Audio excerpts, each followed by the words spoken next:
It's very interesting, and I think, as Richard says, that one of the things that we strive for as programmers is always the consistency and also understanding our audience.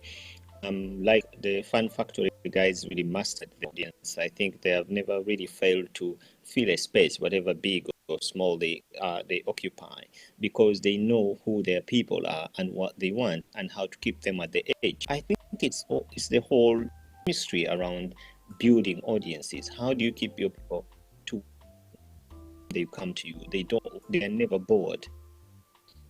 Speaking for Byemanzi, we've always developed I don't know what we call it the experiencing audience. Our audience is very experiencing. They always want to see something new. I think from the beginning, we've always challenged ourselves and challenged our audiences to bring in a new feeling of a new art form. That's why we managed to introduce new art forms that were not really much on the market, like video mapping, street theater. We did things like headphone disco. I don't know whether you know that. We know when we started it in 2009. And people always want to see what's new this time at Byemanzi. And when that drifts away, that you are not able to do the more, then your audience starts wondering what's going on. They start finding or trying to find other opportunities or other options.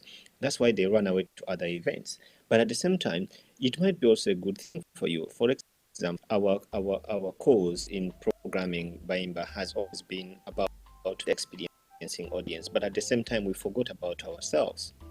Then we took off some 2 years of reinventing our programming, and then the audience was confused, and I didn't blame them, but it was intended to kind of create this kind of tension between, okay, where do we go? Is it still the same Byemanzi?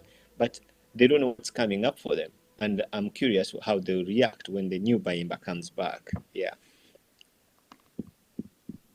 Well, thank you very much, Faisal. You don't know how somebody just sent a message and says, you don't know how important this program is to me right now. I'm learning something that Richard has just said has tickled somebody. And he said, you don't know how much I've just picked from Richard in that small space. I've always seen him on stage just making us laugh. I didn't know the man can speak too much sense. I don't know whether to take that as a compliment. I think we should take that as a compliment. You see, Richard, we're going to take a break, but when you come back, we're going to start from that particular point of where people just see you on stage and assume that this is the sum total of the person. And they never know that this person there's more to this person. Well, the creative industry is going for a break, and when we come back, Richard Tuwangye and of course Faisal Kiwewa all the way in Belgium will be giving us a lot bit more about the differences between, you know, the creativity and innovation. These two words are always, you know, confused.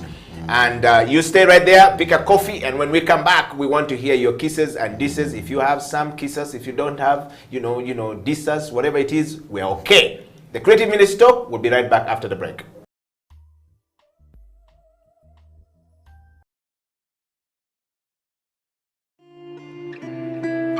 Young people at the moment are struggling to understand the older generation because times have changed. Technology has come in. They have moved on. Yes. We're the ones sitting back and wondering, what is my child on to? TikTok has surpassed WhatsApp. The other one I call, I never call it Facebook, it's Bookface. Why are you on Bookface? Dad, it's Facebook. Yes.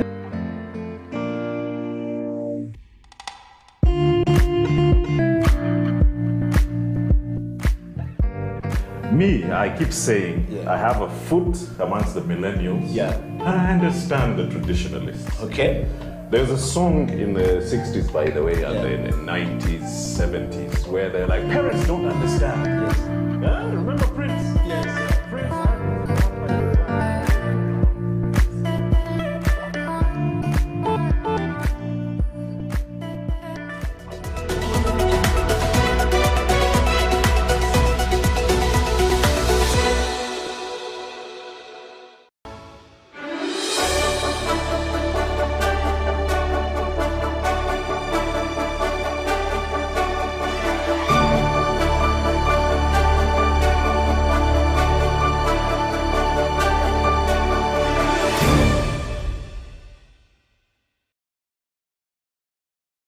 Okay. Yes. I want us to talk about the corporate entities, the corporate society. I mean, the money comes from there to the creative art.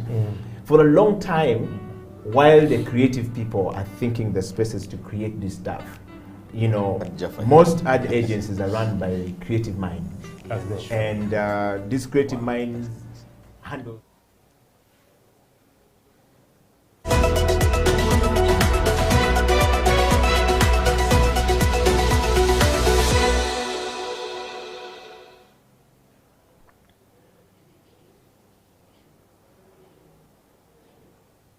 Welcome back from that break. This is Creative Industry Talk, where we sit and discuss things that affect the industry where we are. It's a platform that exists for everyone in the creative space to think. It's a platform that we come together to share ideas.